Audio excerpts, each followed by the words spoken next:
ہم لوگوں نے، بہت معافی کے ساتھ کہتا ہوں، ہم لوگوں نے دینی خدام کو اپنا خادم سمجھ رکھا ہے. خادم ہے لوگوں کا. کام ہی کیا ہے صاحب؟ مسجدوں کا کام ہے، امامت کرنا کام ہے ان کا، مؤذنی کرنا کام ہے ان کا. تنخواہ نہیں دے رہے کیا؟ کیا تنخواہ دیتے ہیں آپ لوگ؟ کیا تنخواہ دیتے ہیں آپ لوگ؟ ایک امام، ایک بیچارہ ٹیوشن پڑھانے والا آپ کے بچوں کو پڑھانے کے لیے آتا ہے تو آپ کیا تنخواہ دیں گے اس کو؟ کیا قرآن کی، کیا حدیث کی، کیا دین کی کوئی قیمت لگا سکتے ہیں آپ؟ کس کی مجال ہے کہ قرآن و حدیث کی قیمت لگا سکے؟ لیکن بڑا احسان کر دیا آپ نے. امام کو تنخواہ دے دی تو یہ سمجھ رکھا کہ صاحب تنخواہ دی ہم نے. تنخواہ، تنخواہ، کبھی غور کیجئے معنی پر. تن کے معنی جسم کے ہیں اور خواہ کے معنی چاہنے کے ہیں. ایک جسم کو جتنی ضرورت پڑتی ہے اس کا نام تنخواہ ہے. کبھی غور کر لیں ہم نے دینی خدام کو کیا تنخواہ دیا. ہمارے اپنے گھر کے اخراجات سے دینی خدام کے اخراجات کو بھی کبھی کمپیئر کر کے دیکھیے کہ ان کی ضرورتیں کیسے تکمیل پاتی ہیں. مسجدوں کی کیا تنخواہیں ملتی ہیں امام کی اور مؤذن کی، اور دینی خدام کو، ٹیوشنز پڑھانے والوں کو کیا آپ دیتے ہیں؟ آپ کے گھر کے اخراجات کا عالم یہ ہے کہ ماہانہ 30، 35، 40 ہزار میں بھی رونا آپ کا برابر برقرار ہے، اور دینی خدام کو 8، 10 ہزار، 15 ہزار تنخواہ دے دی تو یہ سمجھتے ہیں ہم نے فرض ادا کر دیا. بیماریاں ان کے گھر لگی نہیں ہیں؟ کیا ضرورتیں ان کے پاس نہیں ہیں؟ کیا شادی اور ضرورتوں کا مواقع ان کے پاس نہیں ہے؟ میرے بھائیوں، یہ وقت کی نزاکت ہے. یہ دینی خدام کو اپنا مقتدا بنائیے، احترام کیجیے ان کا. اور جب تک احترام نہیں ہوگا، خدا کی قسم دینی ماحول اور مزاج ہم لوگوں کے اندر نہیں آئے گا. میں یہ نہیں کہتا کہ دودھ کے دھلے ہیں سب، غلطیاں ہر دو سے ہوتی ہیں. ہم سے بھی غلطیاں ہوتی ہیں، اور ہماری اپنی مجلسوں کے اندر اس کا باضابطہ مذاکرہ ہوتا ہے. ایک امام صاحب اگر اپنے فرض منصبی میں کوتاہی کرتے ہیں تو کبھی دل بڑا رکھنا چاہیے کہ صاحب ان کی بھی ضرورتیں ہیں.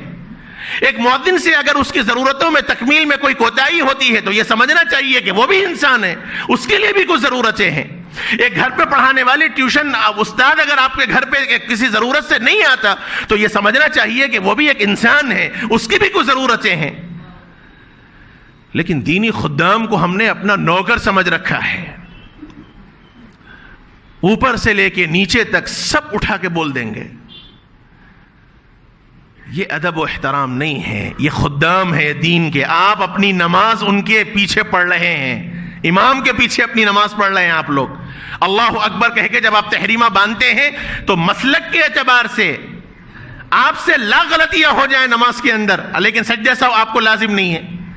اور وہی اگر ایک امام سے غلطی ہو جائے، آپ کہیں گے صاحب میرے سے غلطی نہیں ہوئی، امام سے ہوئی، میں سجدہ سہو نہیں کروں گا، آپ کی نماز نہیں ہوگی. امام کو جب آپ نے اللہ اکبر کہہ کر تحریمہ باندھ دیا تو آپ نے اپنی نماز کو امام کے حوالے کر دیا.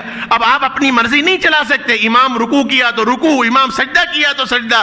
یہ حال ہے امام کا. اور ہمارے پاس اماموں کا مقام و مرتبہ کیا ہے؟ مؤذن اعلان کرتا ہے، آپ کو وقت شروع ہونے کی اطلاع کرتا ہے، وہ آپ کو ندا لگاتا ہے، حی علی الصلاح، آئیے نماز کی طرف، آئیے کامیابی کی طرف. وہ آپ کو آپ کے دنیا کے جھمیلوں سے نکال کر اللہ کے گھر کی دعوت دے رہا ہے.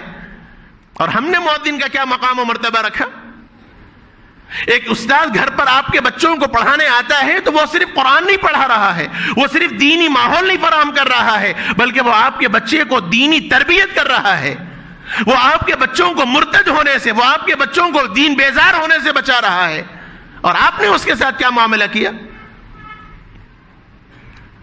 یہ تو پوچھنا ہی نہیں چاہیے تھا. آپ اپنی خوشی سے، اپنی حیثیت کے مطابق دیتے. لیکن یہ جو بھاؤ تاؤ کیا جاتا ہے ٹیوشن پڑھانے کے واسطے، کیا لیں گے صاحب، کتنا لیں گے صاحب، بہت زیادہ ہے صاحب، 4 بچے ہیں صاحب، کچھ تو کم کیجئے صاحب. مذاق بنا رکھا ہے دین کا ہم لوگوں نے. اور اس میں بھی سوچیں گے صاحب کون کم لے رہا اس کے پاس بھیجاؤ، چاہے بچے کی تجوید آئے نہ آئے، چاہے وہ ماحول آئے نہ آئے. اور استاد پڑھا کے چلا گیا تو کبھی اتنی توفیق ہم لوگوں کو نہیں ہوتی کہ بیٹھ کر تھوڑا پوچھیں کہ بیٹا آج مول صاحب نے کیا پڑھایا تم سے. ہر آدمی یہاں بیٹھا ہوا ہر آدمی اپنے دل پر ہاتھ رکھ کر سوچ لے، میرا فرض ہے، میں اپنی فرض ادا کر رہا ہوں. میں مذاکرے کے طور پر آپ سے کہہ رہا ہوں، میں کوئی تنقید نہیں کہہ رہا ہوں آپ کے اوپر. میرا فرض ہے وارث رسول ہونے کی حیثیت سے ہم میں کا ہر ساتھی اپنے دل پر ہاتھ رکھ کر یہ سوچے کہ میں اپنے بچے کی تعلیم کے واسطے اور خاص طور پر دینی تعلیم کے واسطے کتنا فکر مند ہوں، کتنا میں فکر مند ہوں۔ ایک استاذ کو اگر میں نے رکھ دیا تو کبھی میں نے پوچھا استاذ سے کہ حضرت کیا میرا بچہ پڑھ رہا ہے، میرا بچہ کتنا آگے بڑھ رہا ہے؟ کبھی میں نے پوچھا؟ استاذ اگر لاپرواہی کر رہا ہے تو وہ بھی انسان ہے، لاپرواہی اس سے بھی ہوتی ہے۔ ہمارا کام ہے ادب کے دائرے میں رہ کر ان سے بھی بات کی جائے کہ مول صاحب اتنا وقت ہو گیا، بچہ آگے نہیں بڑھ رہا، کچھ خیال کیجئے۔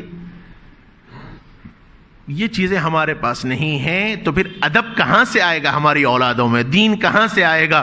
آج بچے بلوغت کی عمروں کو پہنچ رہے ہیں، بلوغت کی عمر کو پہنچ رہے ہیں، بالغ تک ہو جا رہے ہیں بچے، لیکن ان کو غسل کے فرائض نہیں معلوم ہے۔ یہ سچی باتیں میں کہہ رہا ہوں آپ سے، کوئی فرسودہ باتیں نہیں کہہ رہا ہوں۔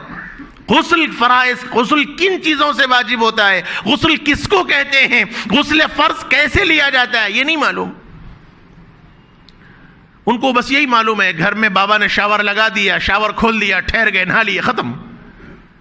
لیکن غسل میں نیت بھی ضروری ہے، کیسے غسل ہونا چاہیے، غسل کے آداب کیا ہیں۔ نہ باپ کو اتنی فکر ہے کہ وہ اپنی اولاد کو سمجھا سکے، نہ استاذ کو باپ نے بتلایا کہ میرا بچہ قریب البلوغ ہے، ذرا آپ اس کی فکر کریں۔ یہ ضرورت ہے میرے بھائیوں، خاص طور پر اولاد اور اولاد میں بھی لڑکیوں کی بہت تربیت کی ضرورت ہے۔ اپنے گھر میں دینی ماحول کو پیدا کرنے کی ضرورت ہے۔